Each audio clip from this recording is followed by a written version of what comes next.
13 kabanata. Nang palabas na si Jesus sa templo, sinabi sa kanya ng isa sa mga alagad, Guro, tingnan po ninyo. Kay lalaki ng mga gusali at kay gaganda ng mga batong ginamit dito. Sumagot si Jesus, Nakikita mo ba ang naglalakihang gusaling yan? Wala riyang matitirang magkapatong na bato. Ang lahat ay ikuguho. Habang nakaupo si Jesus sa bundok ng mga Olibo, sa tapat ng templo, palihim siyang tinanong nina Pedro, Santiago, Juan at Andres. Kailan po ba mangyayari ang mga bagay na yun? At ano po ang palatandaan na malapit nang maganap yun? Sinabi sa kanila ni Jesus, Mag-ingat kayo upang huwag kayong malinlang ninuman. Maraming lilitaw at magpapanggap na sila ang Mesyas at ililigaw nila ang marami. Huwag kayong mababalisa kung makabalita kayo ng mga labanan at mga digmaan. Dapat mangyari ang mga yon, ngunit hindi pa yon ang wakas. Makikipagdigma ang mga bansa sa kapwa-bansa at ang mga kaharian sa kapwa-kaharian. Lilindol sa iba't ibang dako at magkakaroon ng taggutom. Ang mga ito'y pasimula pa lamang ng paghihirap, na tulad ng nararanasan ng isang nanganganak. Mag-ingat kayo, sapagkat kayo'y isasakdal sa mga hukuman at hahagupitin sa mga sinagoga. Dahil sa akin, iaharap kayo sa mga gobernador at mga hari upang kayo'y magpatotoo sa harapan nila. Dapat munang maipangaral sa lahat ng bansa ang magandang balita bago dumating ang wakas. Kapag kayo'y dinakip na nila at iniharap sa paglilitis, huwag kayong mababahala tungkol sa sasabihin ninyo.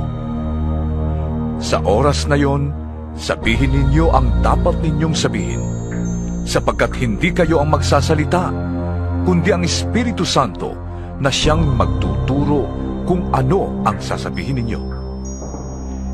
Ipapahamak ng kapatid ang kanyang kapatid upang ipapatay. Gayon din ang gagawin ng ama sa kanyang anak. Lalabanan ng mga anak ang kanilang mga magulang at ipapapatay. Kapupuotan kayo ng lahat dahil sa pagsunod ninyo sa akin. Ngunit ang manatiling tapat hanggang wakas ay maliligtas. Kapag nakita na ninyo sa dakong di dapat niyang kalagyan ang kasuklam-suklam na kalapastanganan, unawain ito ng bumabasa.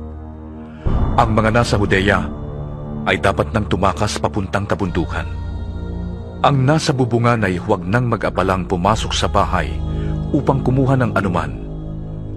At ang nasa bukid ay huwag nang umuwi pa upang kumuha ng balabal. Sa mga araw na yon, kawawa ang mga nagdadalang tao at ang mga nagpapasuso. Ipanalangin ninyong huwag mangyari ang mga ito sa panahon ng taglamig.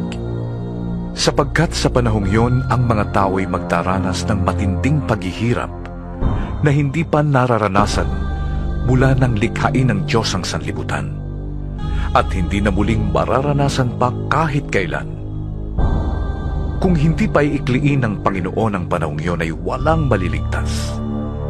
Ngunit alang-alang sa kanyang mga pinili, paiikliin niya yon. Kung may magsabi sa inyo, narito ang Mesyas, o kaya'y naroon siya, huwag kayong maniniwala, sapagkat may mga magpapanggap na Mesyas at may mga magpapanggap na propeta. Magpapakita sila ng mga tanda at mga himala upang iligaw, kung maaari, pati ang mga hinirang ng Diyos. Kaya't mag-ingat kayo. Bago pa mangyari, ay sinasabi ko na sa inyo ang lahat. Pagkatapos ng mga kapighatiang yon, magdidilim ang araw. Hindi magliliwanag ang buwan. Malalaglag mula sa langit ang mga bituin at magugulo ang mga kapangyarihan sa kalawakan. Makikita ng lahat ang anak ng tao na dumarating na nakasakay sa alapaap at may dakilang kapangyarihan at karangalan. Susuguin niya ang kanyang mga anghel sa 4 na sulok ng daigdig upang tipunin ng mga ito ang mga hinirang ng Diyos. Unawain ninyo ang aral mula sa puno ng igos. Kapag magulang na ang mga sanga nito at nagkakadahon na, alam ninyong malapit na ang tag-araw. Gayon din naman, kapag nakita ninyong nangyayari na ang mga bagay na ito, malalaman ninyong malapit na ang kanyang pagdating. Siya'y paparating na. Tandaan ninyo, magaganap ang lahat ng ito bago mamatay ang mga taong nabubuhay ngayon. Mawawala ang langit at ang lupa, ngunit hindi ang aking salita. Ngunit, walang nakakaalam ng araw ni oras na yon, kahit ang mga anghel sa langit o ang anak man. Ang Ama lamang ang nakakaalam yon. Magbantay kayo at maging handa, dahil hindi ninyo alam kung kailan ito mangyayari. Ang katulad nito'y isang taong maglalakbay sa malayo. Iniwan niya ang kanyang tahanan sa pamamahala ng kanyang mga utusan. Binigyan niya ang bawat isa ng kanya-kanyang gawain at inutusan niya ang tanod na magbantay.